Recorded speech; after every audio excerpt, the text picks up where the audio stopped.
우리 교회와 가정을 더 가운데 위대한 그리스도의 부흥이 임할 줄로 믿습니다. 아멘. 우리 옆서 인사합니다. 성도사님 안녕하십니까? 안녕하십니까? 네, 맞습니다.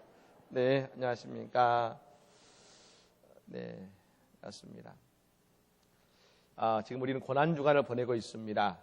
우리 주님의 그 십자가의 고난이 그리고 그 사랑이 특별히 이번 고난주간 가운데 우리 가운데 느껴지고 체험되지는 그런 시간이 되기를 간절히 바랍니다. 오늘 본문은 우리가 읽은 이 말씀은 예수님의 공생의 첫 번째의 소론과 같은 그런 장면입니다. 여러분 우리가 이 글을 쓸 때에 소론이 있고 그리고 본론이 있고 우리가 결론이 있습니다. 즉 소론과 본론과 결론은 있는데 소론은 뭘 말하냐면 본론에서 무슨 얘기를 하고자 하는지에 대한 여러분 대략적인 개괄을 쓰고 그리고 이제 그 본론은 그 얘기를 풀고 이제 결론적으로 이 얘기가 어떻게 마무리되는지 하는 건 작가의 의도가 나오는 것인데 즉 오늘의 읽은 이 세례 받으시는 예수님의 모습은 즉 예수님의 그 모든 공생애의 소론과 같은 여러분 그런 장면이 바로 오늘의 말씀입니다. 여러분 책을 많이 읽으신 분들은 그 내용을 대충 파악하기 위해서 두 곳을 봅니다. 첫 번째는 목차를 봅니다. 목차를 쭉 읽어보면 이 책은 대충 어떤 내용이 있구나 알 수가 있고 또 한 가지 그리고 소론을 읽어보면 이 저자가 무슨 이야기를 하고 싶은지를 우리가 대략 파악이 되는 것이죠. 마찬가지로 오늘 이 세례 받으신 예수님의 이 말씀은 앞으로 예수님께서 어떤 일을 행하시고 무엇을 하실 건지에 대한 구체적인 대략 서론적인 그리고 개략적인 말씀이 오늘 이 속에 포함이 되어 있는 것입니다. 그러므로 참 은혜로운 말씀이면서 우리가 한번 깊이 있게 한번 봐야 되는 말씀이 오늘 세례 받으시는 예수님에 대한 말씀인 것입니다.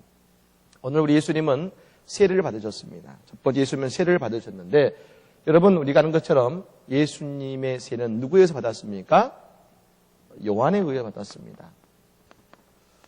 세례자 요한에 의해 받았는데 여러분 이 요한이 세례를 주었지만 요한의 세례와 이제 예수님께서 받으시는 그 이후의 세례는 이제 달라진 것이죠.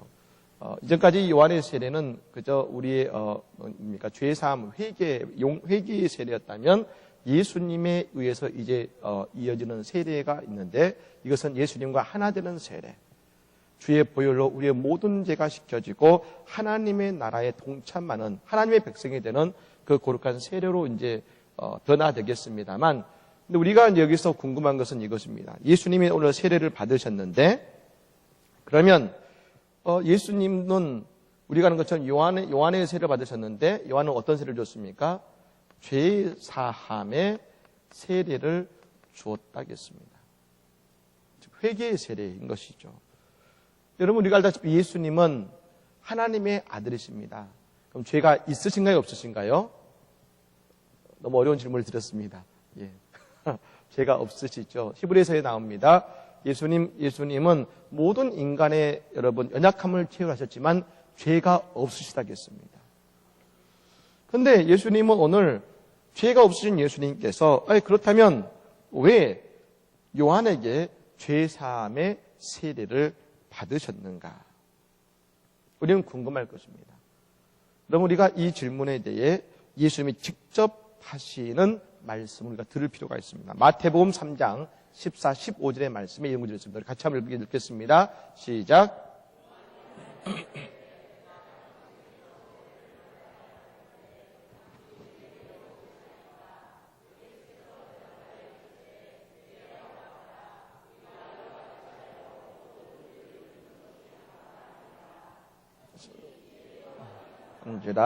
아멘.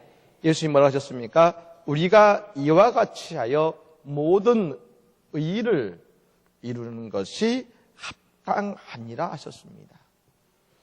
여러분 예수님이 이 땅에 오신 이유는 한 가지입니다.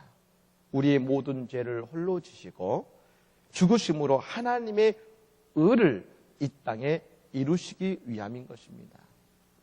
즉 여러분, 예수님의 십자가는 우리의 모든 죄를 구속하시고 우리에게 죄 사함을 주시기 위함인데, 마찬가지로 예수님은 이 세례를 통해서 우리에게 말씀하고 계시고 싶은 것이 있으십니다.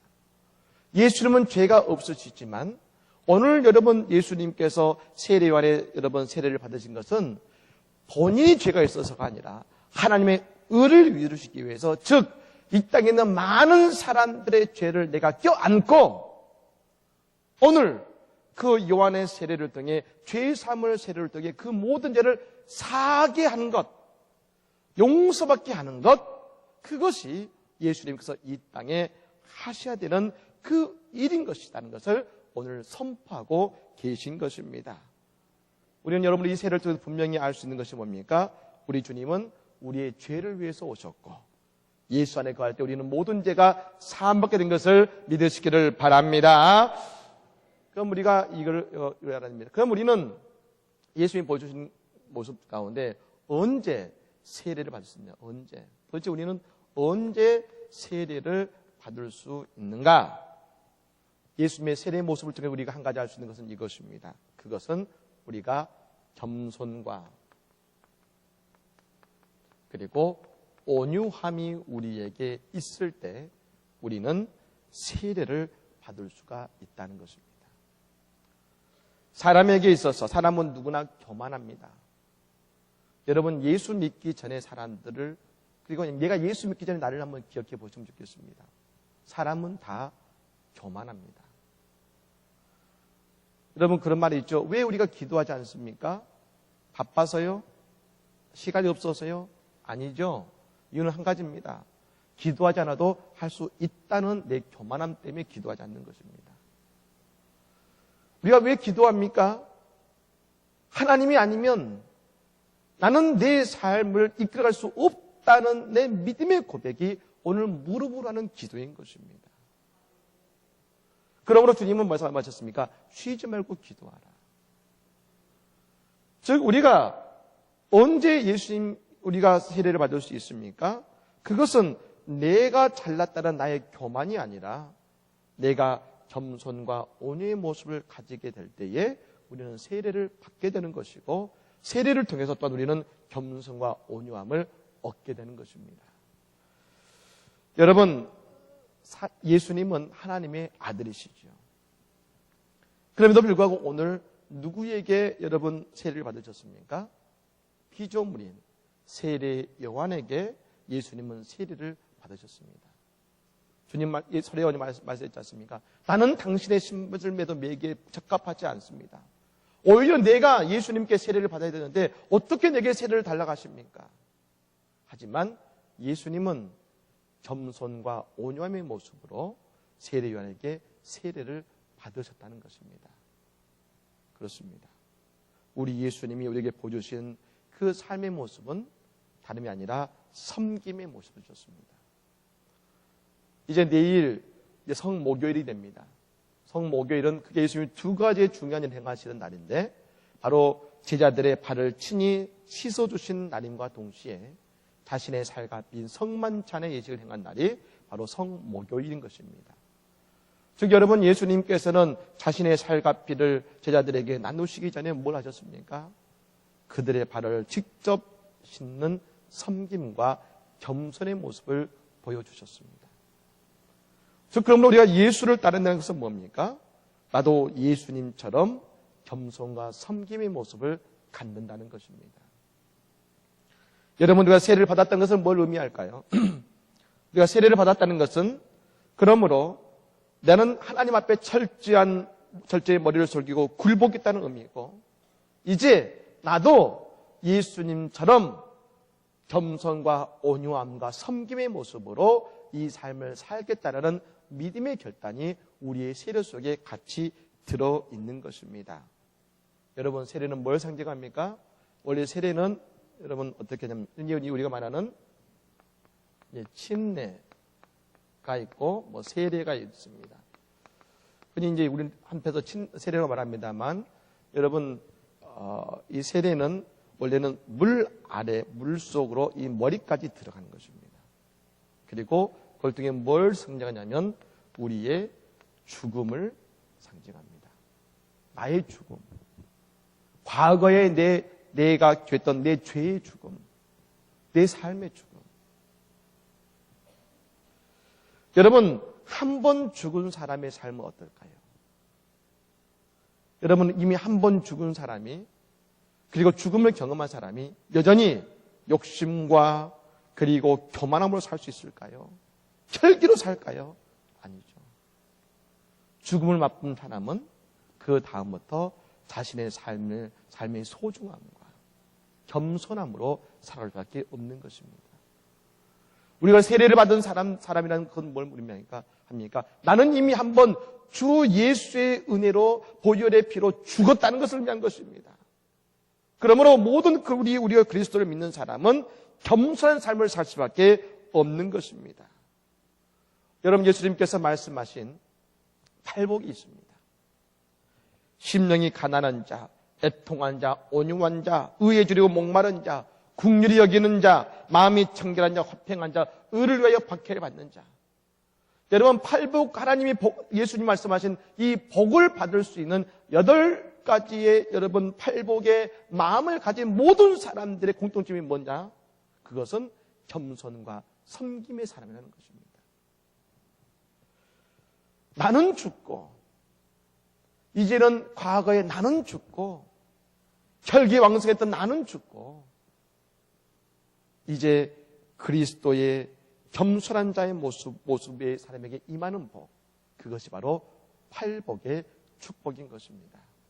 사랑하는 여러분, 그러므로 이 밤에 십자가의 보혈을 통해 우리의 자아가 부서지고, 우리의 모든 죄와 자아는 부서지고, 주님 앞에서 겸손함과 온유함과 섬김으로 살아가는 주의 성도의 삶이 되기를 간절히 축복합니다. 그게 바로 예수님께서 세례를 받으시고 우리에게 보여주신 세례의 깊은 의미인 것입니다. 여러분, 세례를 받으셨을 때 놀라운 역사가 일어났습니다. 그것은 뭡니까? 비둘기 같은 성령이 하늘이 열리면서 성령이 예수님의 머리 위에 임했다는 것입니다. 여러분, 여기서 재밌는 것이 이것입니다. 내려오심이라는 말이 있습니다. 내려오심. 성경을 제가 봤더니 여러분, 이 내려오심이라는 말씀이, 비둘기 같은 성경이 내려오셨다라는 말씀이 있는데, 이건 여러분 이렇게 우리가 한글로 표현했습니다만, 여러분 이 단어가 여러분 헬라어로 말하면 이겁니다. 타르금수라는 말인데, 이 타르금수란 말이 성경에 딱 2번 쓰였습니다. 신약에 한 번, 구약에 한 번. 근데 구약에는 어디에 쓰냐면, 신약은 여기서 쓰였고, 구약은 어디에 쓰냐면, 창세기 1장에 보면, 태초에 하나님의 신이 수면 위에 운행하시더라. 즉, 운행하시더라. 하나님의 신이 운행하실 때 썼던 말이 이 타르금수락에서 내려오심과 동일한 단어입니다. 근데 여러분, 이것의 원래 뜻이 뭐냐? 훨훨 날다입니다. 훨훨 날다. 아름답게 훨훨 날다가 이 타르금수라는 뜻인 것이죠. 즉 뭡니까? 성령께서 춤추듯이, 비둘기가 춤추듯이 아름답게 훨훨 날면서 예수님의 그 머리에 임재하신 것입니다. 여러분, 다시 뭡니까? 지금 예수님은 세례를 받으셨을 때에 성령 세례를 받으신 것이죠. 여러분, 우리가 이 성령 세례를 말하면서 특별히 뭐라고 했습니까? 비둘기라고 했습니다만, 이 비둘기 같은 성령이 여러분 훨훨 날아서 예수님이 임재했는데, 우리는 이 비둘기 보면, 지난 주일에도 저희가 설명을 드렸습니다만, 비둘기를 보면 우리는 뭘 생각하냐면, 우리가 말하는 평화를 생각합니다. 우리는 평화를 생각하지만, 유대인들은 비둘기를 봤을 때 뭘 생각했겠습니까? 그건 다른 것이 아니라 제사에 쓰이는 제물이 떠오르는 것이죠. 제물이. 여러분, 제물은 크게 3가지가 있다고 그랬습니다. 우리가 아는 것처럼 소, 그리고 양, 그리고 3번째가 비둘기입니다. 소는 여러분 많이 가진 사람들이 제물로 썼던 제물이었고, 여러분 누굽니까? 솔로몬이 1,000번제를 드렸다고 했을 때 학자들은 추정하기를 소 1,000마리를 가지고 여러분 하나님께 번제를 드렸을 것이다 말합니다. 여러분 1,000마리의 소가 잡아서 이 눈앞에서 보이지 않는 정도로 쫙 있는 그 여러분 엄청난 제단을 드린 것이죠. 2번째, 우리 말하는 중산계층들은 양을 드렸습니다. 보통 서민들은 다 양을 드리고 마지막으로 드릴 것이 없는 너무나도 가난한 이들은 뭘 드렸습니까? 비둘기를 하나님께 드렸습니다. 근데 여러분 오늘 성령께서 임하실 때 여러분 소처럼 소가 모이게 돼서 내려온 것도 아니고 양의 모습 돼서 내려온 것이 아니라 뭘로 내려오셨습니까? 비둘기의 모습으로 내려오셨습니다. 여러분 그것은 이사야 61장 1절과 2절을 떠올리게 만듭니다. 우리 한번 같이 읽어볼까요? 이사야 61장 1절과 2절 같이 읽겠습니다. 시작. 주 여호와의 영이 내게 내리셨으니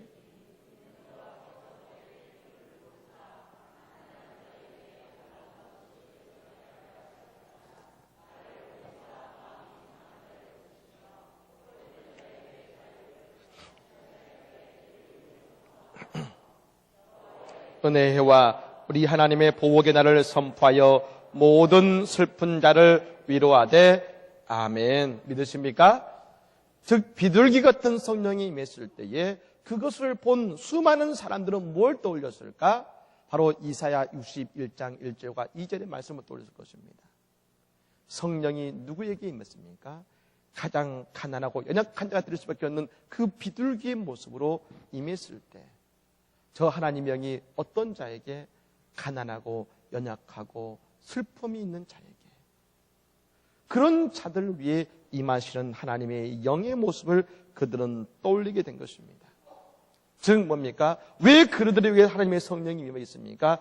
예수님께서 그와 같은 연약한 자들을 위해 오셨음과 동시에 성령이 그 위에 임했다는 것은 뭐냐면 그런 연약하고 힘든 자들에게 성령께서 임하심으로 그들에게 능력을 주시고 소망을 주시고 은혜를 주신다는 말씀이 여러분 비둘기 같은 성령이 그들 위해 임했다는 말씀인 것을 여러분 믿으시기를 바랍니다. 여러분 성령이 임하시는 순간 우리의 위대한 삶으로는 변화됩니다. 그것은 우리가 새로운 존재로 살아갈 수 있는 능력이 내게 임한다는 것입니다. 여러분 왜 하나님께서 예수를 믿는 자에게 성령을 부어주십니까? 성령은 뭡니까? 여러분 온유함이 아니라 힘과 능력을 의미합니다. 우리가 처럼 여러분 성령 두나미스에서 뭐 났습니까? 다이너마이트, 폭발적이고 파괴적인 것에 대한 여러분 그 단어가 나온 것처럼 성령은 우리에게 힘과 능력을 주시는 것입니다. 즉 우리가 예수를 믿으면 뭐 어떻게 됩니까? 세례를 받고 죄사함을 받는 순간 우리에게 성령이 임하심으로 우리가 과거에 하지 못했던 하나님의 능력이 우리에게 임하게 된다는 것을 우리에게 보여주고 계신 것입니다. 여러분 그러므로 예수를 믿고 성령의 충만함 없이 하나님의 일을 할 수가 없는 것입니다. 즉 성령 없이 하는 모든 사역은 우리에게 고통이고 여러분 힘듦이 되는 것입니다. 여러분 저는 이 말을 달리 말하면 이렇게 말씀드릴 수 있습니다. 성령 없이 하는 모든 사역은 고통이다. 다시 말씀드리면 교회는 그리고 성도는 어떤 일을 해야 하느냐. 성령님께서 도우심으로 할 수 있는 그 일을 하는 것이 성도의 삶이요 그리고 교회의 사역이라는 것입니다. 성령의 능력 없이 도우심 없이도 할 수 있는 사역, 할 수 있는 일을 하는 것이 여러분 교회가 아닙니다. 교회는 성령님의 능력으로 할 수 있는 사역을 하는 것이 교회이고 그 능력을 경험하는 것이 성도의 삶인 것을 믿으시기를 바랍니다. 여러분 유럽 속담에 그런 말이 있지요. 성령 받지 말고 목회해라. 성령 없이 목회하는 여러분 그 삶이 여러분 하루하루가 어떻겠습니까? 목회는 영적 사역이고 영적인 일이고 생명을 권하는 일인데 성령 없이 그 일을 할 때 여러분 그 일은 고통이고 여러분 눈물일 것입니다. 여러분 그렇습니다. 성령이 함께 하시는 그 사역에 성령께서 드러나시고 성령을 통해 하는 우리의 그 복된 사역은 복 있고 능력 있는 사역이 될 줄로 여러분 믿으시기를 바랍니다. 예수의 보혈에 의해 세례받은 우리는 성령의 능력이 임하고 그때 내 능력으로 사는 것이 아니라 성령의 능력으로 살아가는 삶, 그것이 바로 예수에 의해 죄사함 받고 성령 받은 자의 삶인 것입니다. 그때 여러분 하늘에서 우리에게 들려지는 하나님의 음성이 있습니다. 11절 말씀 같이 읽겠습니다. 읽겠습니다. 시작. 하늘로부터 소리가 나기를 너는 내 사랑하는 아들이라 내가 너를 기뻐하노라 하시니라. 아멘. 믿으십니까? 우리가 성령 제사함 받고 성령의 늘 경험할 때에 우리의 마음에 매일마다 들려지는 이 소리가 있습니다. 뭡니까? 너는 내 사랑하는 아들이다. 너는 내 사랑하는 딸이다. 내가 너를 기뻐하노라. 내가 뭐 많은 것을 해서가 아니라 네가 내 자녀인 것을 나는 기뻐한다. 그 음성이 내게 들려지고 그때부터 나는 복 있는 인생이구나 깨닫고 주님과 함께 기쁨의 삶을 살기 시작한다는 것입니다. 그렇습니다. 예수님이 받으신 이 세례는 그냥 단순한 세례가 아니라 예수님의 세례 그리고 성령님의 임재하심 하나님의 소리가 우리에게 들려지는 이 귀한 믿음의 역사를 통해 무엇을 들으셨습니까? 성자와 성령과 성부의 역사를 이 예수님의 세례 가운데 우리에게 보여주고 계신 것입니다. 즉 삼위일체 하나님의 위대한 사랑의 역사가 어디에 있느냐? 예수의 십자가와 구원, 우리의 제3 속에 주님의 역사가 있다는 것입니다. 사랑하는 여러분, 진정한 세례와 구원이 있는 그러므로 성도는 이 땅의 세상의 환상이 아니라 그러므로 하늘의 환상과 복음의 환상을 갖고 살아감을 믿으시기를 바랍니다. 사랑하는 여러분, 우리 주님은 지금 이 세례 받으신 그 모습처럼 우리의 모든 죄를 사하시기 위해서 골고다를 향해 올라오고 계십니다.